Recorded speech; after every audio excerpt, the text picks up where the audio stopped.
I didn't listen to music for the first 20 years of my life.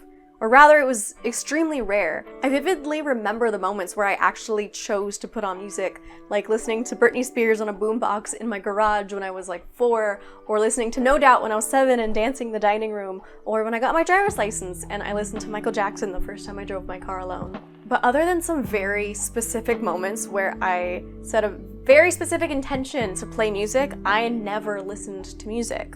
Which is kind of a struggle because when people would be talking about famous artists or big songs on the radio, I had no clue what they were talking about. But to me, music mainly just sounded like noise that kind of aggravated me and gave me a headache. It sounded like clutter in my brain. It was not a pleasurable listening experience. And I definitely could never multitask. If I was going to listen to a song, it had to be very intentional, and I had to be doing nothing else other than purely listening to the song. Couldn't be talking to someone or doing my homework, or didn't really enjoy listening to music while I did chores. If I was listening to music, I had to be doing that and nothing else. But it wasn't until I turned 20 years old and I tried going gluten-free. It was actually to see if it would help me with my acne, which it didn't.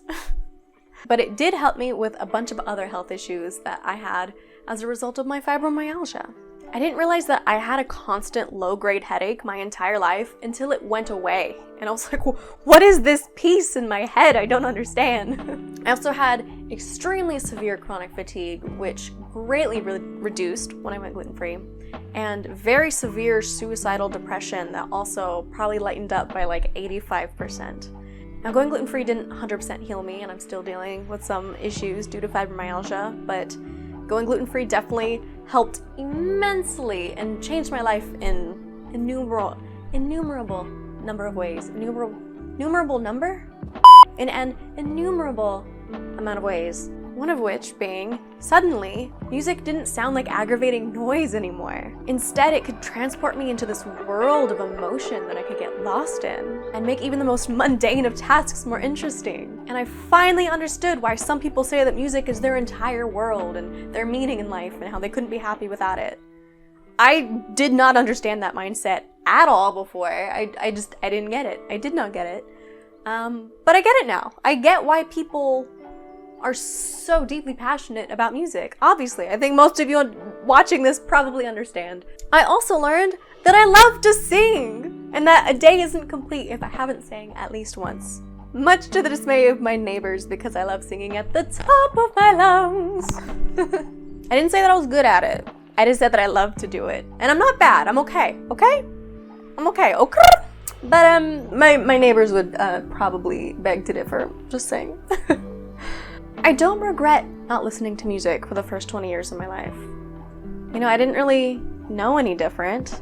I don't know, in a way it's like kind of useful and utilitarian to not have your world and your life's purpose, your life's meaning be tied to something external to you, such as music, since I never formed that immense deep bond that other people did. The one regret that I do have is if I had been listening to music this entire time, imagine how much better my singing voice could be with 20 extra years of practice, or 15 if I started when I was 5. I'm 26 now, so I've only had 5 or 6 years of singing practice. So my musical knowledge is still very limited because I didn't grow up with it, and people will always still be mentioning artists that I've never heard of because I didn't grow up listening to them. And, you know, I think music is still not as much my world as it is to other people. But I definitely can't cook or wash the dishes or do chores without listening to music. And I love waking up and putting on lo-fi or cafe jazz music, which, again, before would have just aggravated me and given me a headache. So I am very, very, very grateful that I finally now understand the world of music and why people get lost in it and have their entire identity and their love, their passion for life be involved with music. So that was my little story time about how I didn't listen to music for the first majority of my life. And now I do. And my life is definitely better for it. Very grateful. Very grateful. Best thing to come out of going gluten-free was not my depression going away, but was being able to listen to music. Actually, yeah, no, that's a lie. I would definitely take the not having as severe suicidal depression over not being able to listen to music. That's a no-brainer. But anyway, I had to let you guys know that. So if you're weird like me and you don't enjoy music, I don't know, maybe try going gluten-free and see if that helps you. You also might be autistic. Many people have very mild autism, formerly known as Asperger's, and they don't realize it. There's so many people walking around with Asperger's and they don't realize it. I think it was tied to my ADHD, which overlaps many symptoms of autism, and also obviously tied to fibromyalgia and being chronically ill from gluten. Anyway, they all tie together. And that's my story.